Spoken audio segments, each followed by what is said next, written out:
안녕하세요. 매일매일 보험보상과 손해배상에 대해 유익한 정보를 드리는 보베로TV입니다. 오늘은 배상책임보험에 대해 말씀드리겠습니다. 꿀팁은 뒷부분에 있으니 끝까지 시청해 주시길 바랍니다. 배상책임보험에 대해 한 번쯤은 들어보셨을 건데요.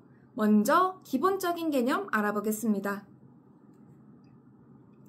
영업배상 책임보험, 일상생활 배상 책임보험, 승강기 배상 책임보험 등 배상 책임은 사회활동 곳곳에 많이 산재되어 있습니다. 여러분, 배상 책임보험이 무엇일까요? 손해에 대해 배상하는 의무보험, 문장의 뜻으로도 어느 정도 의미가 해석되기도 하죠. 손해에 대해 배상하는 의무보험, 정확히 손해를 배상할 책임이 피보험자에게 발생했을 경우 그 손해를 보험자가 보상하는 보험입니다. 그럼 배상 책임의 조건은 무엇일까요? 보험자, 즉 보험회사는 보험계약 기간 중에 보험증권상의 기재지역에서 발생한 피보험자의 과실 책임에 따른 제3자에게 발생한 손해를 면책 사유가 없는 한 보상해야 합니다. 네, 맞습니다. 피해자에게 피보험자의 영역에서 피보험자의 과실에 따른 배상을 해주는 것까지는 알겠습니다. 그러면 어떻게 배상을 해야 하는 걸까요? 사람의 신체에 손해가 발생했을 때 손해배상에 분류해보면 치료비, 개호비, 장례비와 일실수입, 일실퇴직금, 위자료 등으로 분류할 수 있습니다. 치료비, 장례비, 위자료 등의 용어들은 이해가 가실 거고요. 개호비는 병원이 아닌 집에서 하는 간병비를 말하는 것이고 아마도 일실수입과 일실퇴직금은 생소하실 겁니다. 그럼 일실수입이 무엇일까요? 일실수입은 사고로 인해 잃은 수입을 말하는 것으로 만약 사고가 있지 않았다면 벌 수 있는 소득을 말하는 것입니다.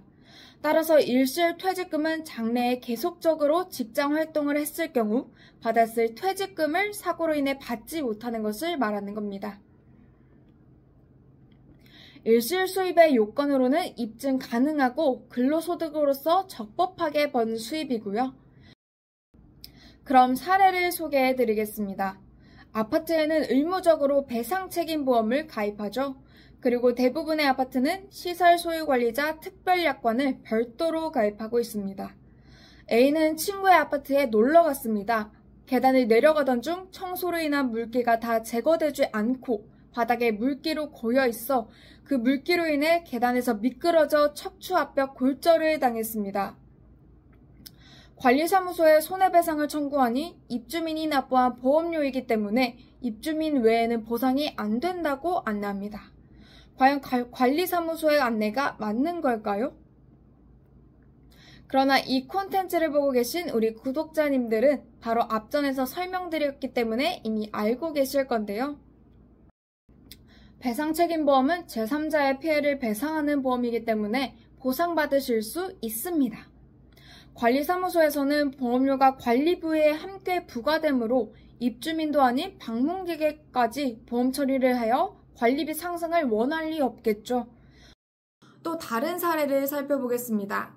피해자 B는 친구의 아파트에 친구와 함께 어린이 놀이터에서 놀던 중 미끄럼틀에서 넘어져 타박상을 입고 치료비와 약제비를 청구했습니다. 이 사례의 경우 보상받을 수 있을까요? 아니면 없을까요? 이 경우에도 보상받을 수 있습니다. 아파트에 과실이 없고 보험사의 보상 책임이 없는데도 보상이 되냐고요? 네, 보상은 됩니다. 군의 치료비 특별약관은 보상 책임이 없는 경우에 받을 수 있습니다. 오늘은 결론 부분만 말씀드리고 이 두 사례에 대해 구체적인 설명과 또 다른 유익한 사례는 다음 콘텐츠에서 다시 찾아뵙겠습니다.